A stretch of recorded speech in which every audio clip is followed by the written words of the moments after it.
Hello guys! Hello Leo! Welcome dito sa aking channel. Kapalaran 888. Welcome!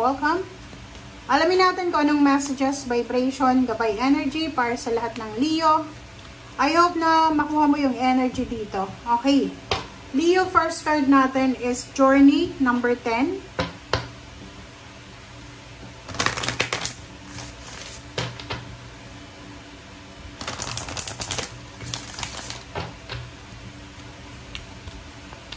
Leo.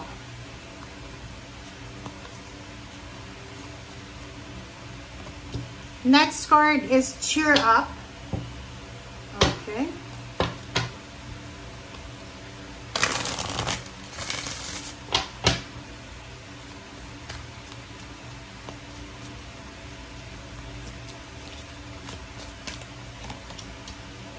Every step counts. 10-10.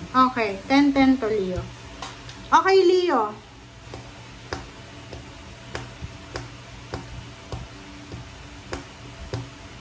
Comment down below if you resonated. Meron ditong Leo na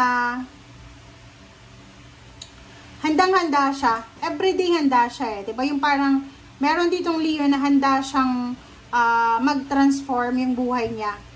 Handa siyang lumipat sa ibang bansa anytime. Or handang-handa siya na mabago yung takbo ng buhay niya. Sinasabi ng baraha sa'yo dito, Leo, huwag tayong masyadong nakafocus sa future. Huwag tayong masyadong excited.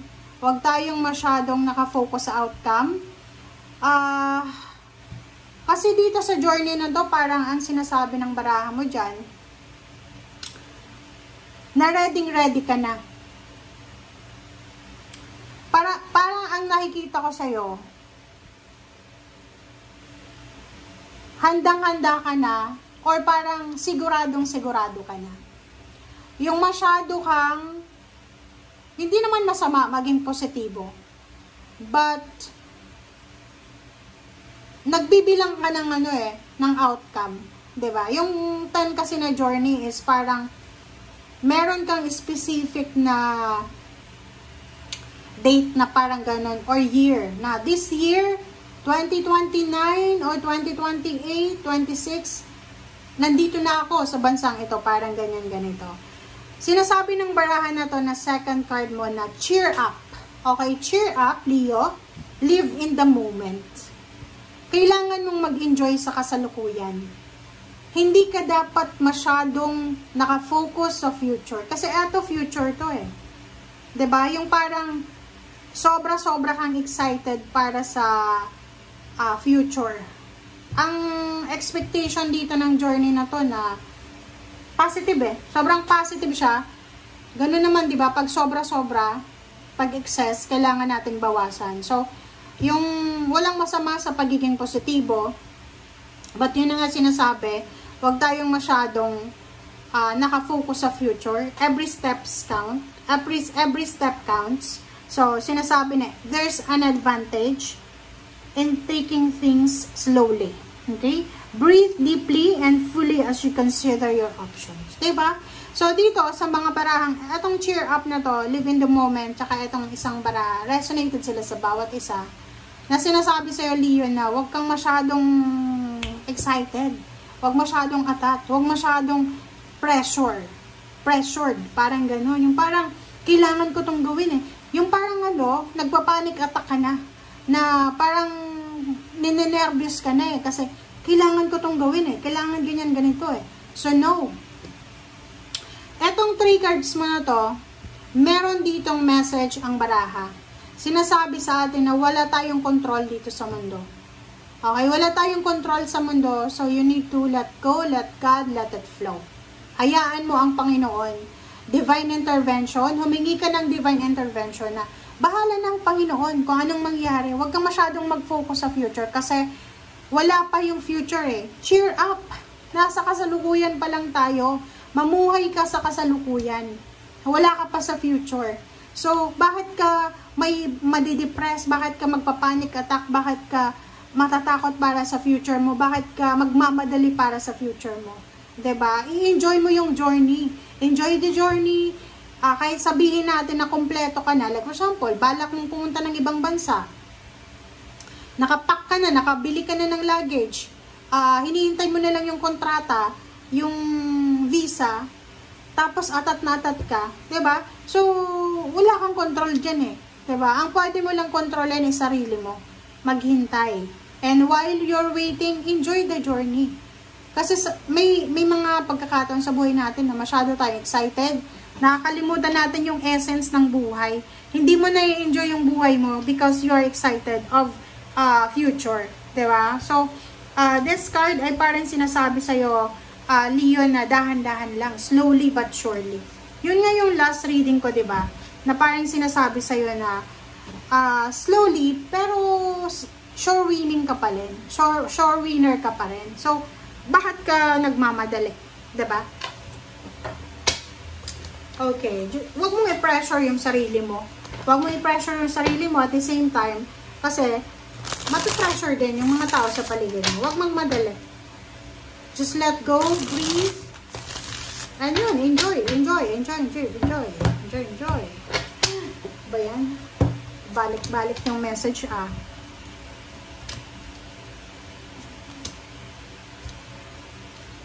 Five of Swords, Princess of Cups, Two of Pentacles. Diba? Sinasabi sa'yo dito ng baraha, may mas importante ka na kailangan bigyan ng focus sa ngayon.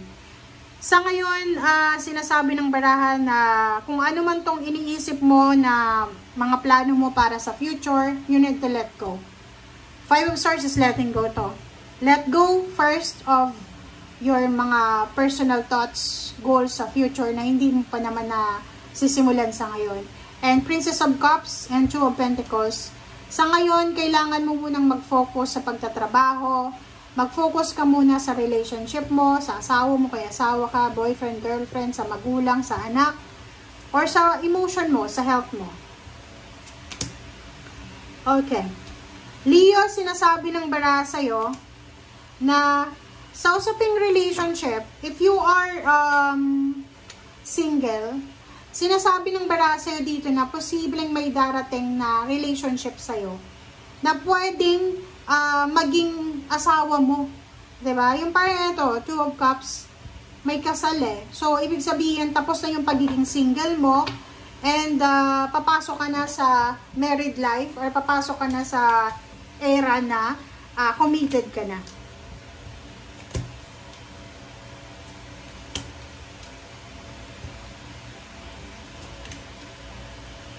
Okay. Sa ilalim mo, Six of Pentacles and Prince of Pentacles. Okay. So, dito sa ilalim mo muna, bonus message. Sinasabi ng baraha sa'yo dito na may mga tao sa paligid mo, you are lucky, you are fortunate kasi in terms of money, wala ka namang problema na talagang problema kasi may mga supporting system ka, diba? Like for example, if you are working sa isang company, yung company na pinagtatrabahuan mo, ay sobrang strong yung foundation nila na anytime kailangan mo ng pera, pwede kang makapag-loan. Kung ikaw naman ay may business, ganun din, yung business na ginagawa mo, solid naman yung foundation niya. So, kumbaga, napapaligiran ka ng mga taong pwede mong malapitan in times of problems. Three of Torches, Three of Wands, Ten of Torches. So, ang nakikita ko sir dito, mayroon ditong Leo na siya ay pagod na pagod na. Pagod na ang Leo na to sa mga obligations, duties, responsibilities, and pagod na siya. Naghihintay siya kung kailan ba siya matatapos sa kanyang obligasyon. Maybe, naghihintay siya kung kailan ba siya magre-retire. Kailan ba siya matatapos sa pagtatrabaho, sa pagpapaaral, sa pag-aalaga ng kanyang anak, ng magulang, or anything or anyone. Basta ang sabi sa'yo dito ng Three of Torches na naghihintay ka kung kailan matatapos itong pagod mo, matatapos itong stress mo, kasi sobrang stress ka na. Hangman na reverse and High Priestess, sinasabi ng baraha sa'yo, makinig ka sa sinasabi ng iyong intuition, and mayroon sa inyo dito, Leo, na kinakatakutan kayo. Yung Seven of Swords and the Moon is masyado kang natatakot. Hindi ko alam kung bakit ka natatakot. Kaya ka nagmamadali eh. Journey, bakit ka ba nagmamadali? May sakit ka ba? Ano ba yung kinakatakutan mo? Natatakot ka na mawalan ka ng pera, ma-terminate ka sa trabaho. Sinasabi ng baraha sa'yo dito sa High Priestess na to na makinig ka sa sinasabi ng iyong intuition. Wala kang dapat katakutan eh. Okay? Kasi yung takot na nararamdaman mo, pwede niyang nakawin kung ano yung motivation na mayroon ka sa ngayon. Sobrang positive ka, pero mayroon kang kinakatakutan. Kumbaga, yung pagiging positive mo, hindi siya yung rason kung bakit aggressive ka. Ang rason doon is kailangan mo maging aggressive, magmadali, kasi may kinakatakutan ka. So, comment down below if you resonated dito. Thank you guys. Bye!